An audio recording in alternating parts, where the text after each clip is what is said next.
ang i-offer ko sa inyo yung serbisyong pag nagretiro ako, ibibigay ng gobyerno. Hindi yung ngayon maikli lang yan, barya lang yan.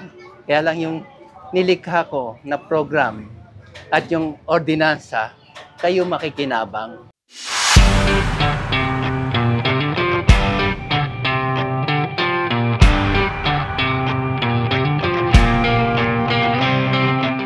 Ano ang panuntunan ng mga pagboto? Dapat yung may kakayanan. Hindi ko ino-offer ang sarili ko na sobrang may kakayanan. Nga lang, ito yung kaalaman ko bilang naging mayor at saka yung gagawin ko ngayon at yung ginawa ko na nung ako'y konsehal.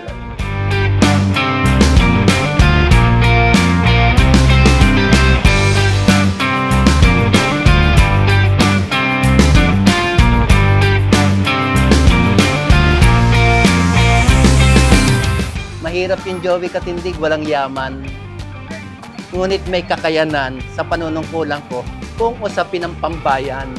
Kaya kong magserbisyo. Naging mayor na ako. Ngayon ay konsehal ako, kaya kong isulong ito. Yun ang hanapin nyo sa akin. Pag ako'y nagretiro, si Joey, siya nagsulong yan na pinakikinabangan ko ngayon.